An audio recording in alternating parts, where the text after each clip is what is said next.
इस देश में हमारी मुक्ति, हमारी आजादी के आंदोलन चलाए, उन सबको खिराज अकीदत पेश करता हूं। मंच पर बैठे हुए सभी सम्मानित नेतागण, चूंकि नाम लूंगा तो समय ज्यादा लगेगा, माफी के साथ सम्मानित साथियों, मैं केवल आपको बस एक चीज कहना चाहता हूं कि आप हमारे बारे में भी जानते होंगे, बसपा की सरकार को हमने 1.5 साल पहले लात मारी थी, 1.5 साल पहले, और कोई मुद्दा था, किसी कारण से, चूंकि हमने अपनी आंखों से ये देख लिया था कि ये महिला कहीं ना कहीं आरएसएस के साथ मिलकर के, जो बाबा साहब डॉक्टर अंबेडकर इस देश में 6,740 जातियों को भारत के संविधान में अधिकार दे करके गए हैं, ये कहीं ना कहीं इनके साथ मिल करके उनको धीरे धीरे खत्म करने का काम कर रही है। और उस समय पहला काम हुआ था प्रमोशन में आरक्षण। प्रमोशन में आरक्षण का सुप्रीम कोर्ट ने रिपोर्ट मांगी, 3.5 साल तक सरकार ने रिपोर्ट नहीं दी।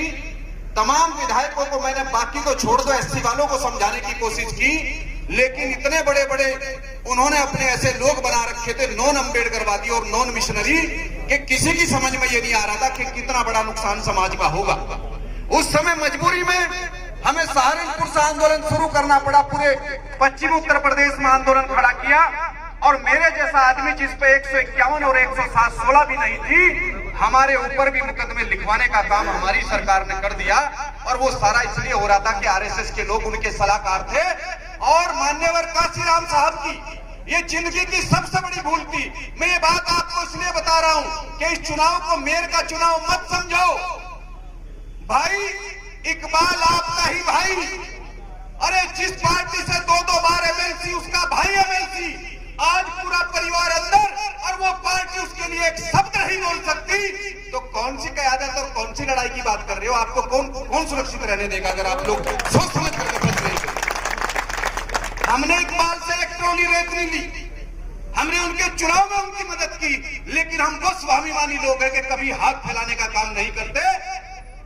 मेरे भाइयों, दूसरा उनका नेता मेरठ के अंदर याकूब कुरैशी आज जेल में, और पूरा परिवार जान बचाता जा रहा है। और जो प्रयागराज में हुआ, उनकी पार्टी का सांसद, उसके साथ क्या हुआ? अरे जो नेता अपनी पार्टी के एमएलए, एमपी और उनके परिवारों के साथ, उनकी महिलाओं की हिफाजत, उनके समाज की हिफाजत के लिए एक साथ शब्द नहीं बोल सकती, उसमें आप मेयर ढूंढ रहे हो, उसमें मेयर ढूंढने की कोशिश कर रहे हो।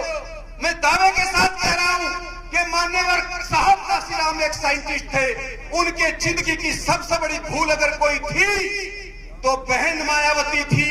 काश अगर वो उस समय हमारे समाज के 22 बड़े अधिकारियों की, जो बैंक से जुड़े हुए इंटेलेक्चुअल लोग थे, अगर साहब उनकी बात मान लेते और इस महिला को बसपा बनने से पहले अपने साथ ना रखते और इसको नेता ना बनाते, तो काशीराम जैसा ईमानदार नेता और ये जो बदमाश आज इस देश को चला रहे, ये तो सारे तिहाड़ जेल में होते और ये देश भारत सोने की चिड़िया बनता।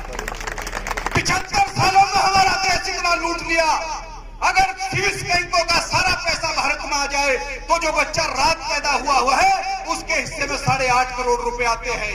इतना देश मेरा लूट गया, इतना ईमानदार नेता, उसके साथ इस महिला ने धोखा कर लिया। 1996 में वो भारत के प्रधानमंत्री होते, जैसे पहरेदारी बहन जी के साथ आरएसएस ने अपना आदमी बिठा करके लगा रखी थी, ऐसे ही नेताजी के साथ भी, मैं नाम नहीं बताना चाहता, 2 लोग बैठे हुए थे।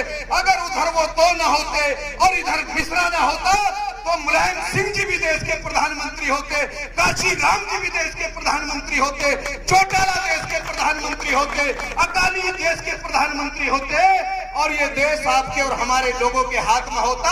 और आज हम लोग कई फैक्ट्रियों के मालिक होकर के हजारों लोगों को इस देश में रोजगार देने का काम करते, लेकिन गलती हुई, प्रमोशन में आरक्षण खत्म करवाया, सरसावा की चीनी मिल ही नहीं, 22 चीनी मिल बहन जी एक ही आदमी को बेच करके चली गई।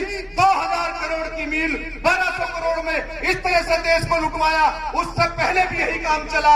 आज ये सारा देश बेच रहे, रेल बेच रहे, हमारे ही लोगों को गद्दार बना के उन पर ये गलत काम करवाते हैं और बाद में पूरे देश को तबाह करते। उन्हीं से तो शुरुआत हुई, किसने मिले बेची है। इसलिए भाइयों, मैं आपको केवल एक बात कहकर अपनी बात खत्म कर रहा हूं। बाबा साहब कहते हैं कि अगर अपने दुखों से मुक्ति चाहते हो तो इसके लिए तुम्हें लड़ना होगा। लड़ने का मतलब होता है लोकतंत्र में संघर्ष करना होगा, अपने लोगों को समझाना होगा। छत्रपति शिवाजी के पोते साहू महाराज की बदौलत आज भारत में लोकतंत्र है। आज गोली से और तलवार नहीं चलती, आज गोली चलती है। तो बाबा साहब कहते हैं कि अगर युद्ध के मैदान में जाना चाहते हो, अगर लड़ना चाहते हो, तो लड़ने से पहले पढ़ना होगा। अगर बिना पढ़े युद्ध के मैदान में जाओगे तो 100% हार निश्चित है। और पढ़ना क्या होगा कि दोस्त कौन है और दुश्मन कौन है। अगर इसकी पहचान नहीं कर सकते तो कोई लड़ाई आप लोग नहीं जीत सकते। इसलिए मेरे भाइयों, हमारे विधायक जी बहुत सज्जन व्यक्ति है। हमारे दोनों विधायक बैठे, तीसरे एमएलसी भी बैठे हैं। अरे बीजेपी के पास 4 विधायक, आपके पास 3 विधायक, इतनी बड़ी टीम आपकी बैठी हुई है। भाई मैं तो जिस समाज का व्यक्ति हूँ, मेरे समाज के बारे में जो बातें चल रही है, मैं केवल ये कहना चाहता हूं कि 2 अप्रैल की घटना में 22 लड़के किस बिरादरी के मारे बीजेपी ने, आरएसएस के लोगों ने, इस सरकार ने 22 लड़के किसके मारे 2 अप्रैल की घटना में। भारत के अंदर अनुसूचित जाति में 1550 जाति है, लेकिन एक जाति है जिससे हम ताल्लुक रखते हैं, टारगेट पर भारत में हमेशा वो रहती है। इस देश में पिछड़ों की 3887 जाति है, लेकिन दुश्मन को पता है कि लड़ाई केवल यादव लड़ सकता है, इसलिए टारगेट पर यादव रहता है। इसलिए मैं आपको कहना चाहता हूं कि जरा सा इस बात को सोच और समझ लिया करें सब लोग, कौन आपके साथ आ सकता है। हमारे लोग तो संविधान के लिए आपको अभी भी बहुमत देना चाह रहे थे। हमारा तो सारा समाज आपके साथ चलना चाह रहा था, लेकिन वो कैडर के साथ चलता है, वो विचारधारा के साथ चलता है। इस बात का भी आपको ध्यान रखना होगा। मैं अपनी मानी नहीं तो ये लोग छोड़ दो, इनकी तो जमानतें जब्त होगी। अगर आप लोग थोड़ा सा सोच समझ करके फैसले करके तरीके से चले इस देश में। इनके पास 3-3.5% वोट है, सबके इनके पास वोट नहीं है, वोट तो आपके पास है।